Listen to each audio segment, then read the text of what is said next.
Your furnace has its own blower, but it blows out of the floor. If you want to run just the fan, you'll use it on your thermostat. It'll come out of the ceiling. Let's go up here. Your bedroom area. Of course, like I said, you had another air conditioner. This is one thing I'm going to show you. The other air conditioner in the back has the same thing, but I can't get to that. Let's say it's 100 degrees. You've been running your air conditioner. You want to come up and go to bed. It's still pretty hot in here. What you can do while the air conditioner is running, you can open these right here. All 85% of the air conditioner is going to blow out right in this area right here.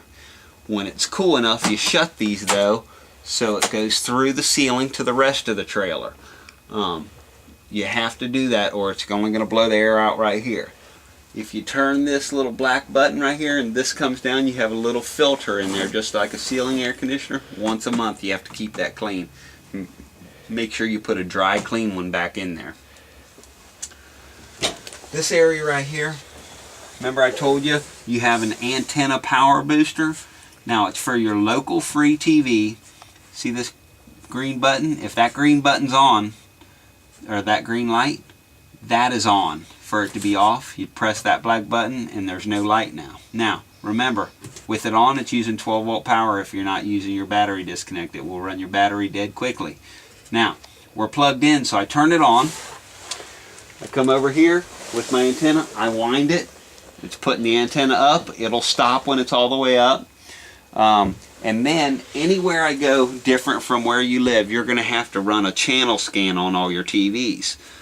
What happens with that green button on, this antenna up, you run your antenna or your channel scan, it'll pick up local free TV. And that's all it's for, local free TV. Now, with your antenna, once you've picked up them channels or whatever, you can pull this down and turn your antenna on your roof around. Okay, but when you're going to put it down, see the two triangles there? You have one there, one there. They have to line up. And then when you put the antenna down, it falls into a bracket on the roof so it doesn't slide around on the roof. So remember that. This is your carbon monoxide detector. It twists and come off. Remember, it's hardwired and it has batteries. So change those batteries a couple times a year too. Now, you have a coaxial hookup. You really don't need this one because you have another one on the wall there for a TV. But this right here is a 12 volt power point, meaning like a cigarette lighter. You can use a battery charger, or I mean a charger for your cell phone or whatever if you have that, just like a cigarette lighter there. Plug that in. Now I'm going to turn this off so it doesn't use battery power. Remember, when you go to watch TV, if you're watching local free TV, that's got to be on or you're not going to pick anything up. Now, you saw outside in that cabinet, you have a place for a satellite or antenna or a cable. If you're using satellite or cable, that has to be off or you're going to get a distorted picture. So remember that. It's only on for local free TV. It's off for cable or satellite. Right here, you have another emergency exit. Works the same way. It's also a working window because it has a screen. You can buy a TV, put it here, hook it up to coaxial, hook it up to a ground fault plug. You have a lavy sink. You have your shower here. Nice big shower. But when you're going to tow, make sure the shower lock is on so that door doesn't sling open and shut. You have your, right here, this little black, it's plastic, so just pull it open enough to let that door open. You have a light up here for your closet. This door only catches on that one. This door would slide up here, but it wouldn't catch on anything, so that's where those two have to be to ride and catch with the locks. There you go. You do have some windows over there. They are working windows. You'll push in on each side. The black thing on each side pushes in toward the middle of the window and it'll slide up. Right here you also have a little bit of storage underneath your bed. So keep that in mind also. You have your toilet area here. You have a light here on the wall. You have a fan that's hooked up to that thing, but you have to manually, with this black button, put the filter up Or if you're not going to put the lid up, you can turn the fan off right there at the fan, and it doesn't come on. So remember, there's on and off on the fan, or on or off there. I'm going to go ahead and turn that off though. Your toilet, the back toilet works exactly the same way. See how much water's in there? That's how much water should be in that toilet when it's not being used. It's kind of like a P-trap, keeps the smell from coming up through from your black tank. So remember, water should always be in there a little bit. Now, if I'm going to flush, I've got a foot pedal here. If I push it down halfway, water fills up even more. If I push it down all the way, it flushes.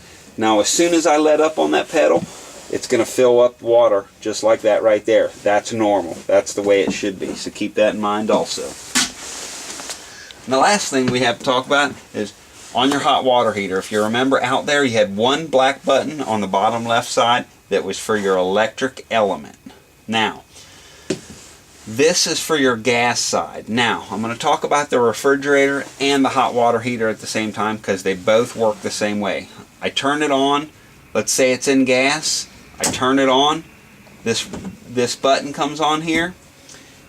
The light comes on. When that light goes off, it's going to try to light. If it doesn't light, it'll come back on. It'll go through that process 3 times. It'll go off, come on. If it doesn't light, go off, come on. If it doesn't light, go off, come back on. If it doesn't light after the 3rd time, the red light comes on, stays on, and it's in a lockout mode. Now I heard the water heater come on, so I know it's lit. The light's not going to come back on. But let's say it did. It went through that cycle of trying to light 3 times. What I do is I turn it off, count to 10, turn it back on. It resets itself and it'll try to light 3 more times. Now, if it did kick off on lockout, the light came on after it tried to light 3 times, go out and make sure your gas is on at your tanks. Make sure you have gas. Or make sure you have purged the system of air at your stove. Remember, I showed you how to do that earlier. So keep that in mind. That's for your gas only. The electric element is outside, bottom left-hand corner at your hot water heater. Go ahead and turn that off. You do have a pocket door right here. And what I'll do is I'll come right here. You have a pocket door that is a little cold. But the reason I show you this is because when you're towing, it has to be open and it has to be locked down or it's going to scar your wall up pretty bad. Now, I showed you that hot water heater, and the one thing I do want to show you is, I didn't show you when I was here, is the refrigerator works the same way. If it didn't light on gas, it would come on and this would start flashing. If it's flashing, that means you have to turn the off button off, wait 10 seconds, and turn it back on. So keep that in mind. It works the same way as the hot water heater. Now, probably confused you a little bit, but I hope we've informed you enough to where you can camp and have a good, enjoyable stay the first time or even the 3rd time. Remember, if you're a new camper, or even this is a pretty high-tech unit, if you have any questions, feel free to call us. We here at Holman Motors, we want you to be comfortable with your purchase. We want you to be informed about your purchase. So if there's anything you don't understand, call your advisor, talk to him or her. If they can't answer your questions, we will. We'll get on the phone and help you out the best we can. Again, we appreciate your business. Thanks for shopping at Holman Motors, and when you want to update, come back.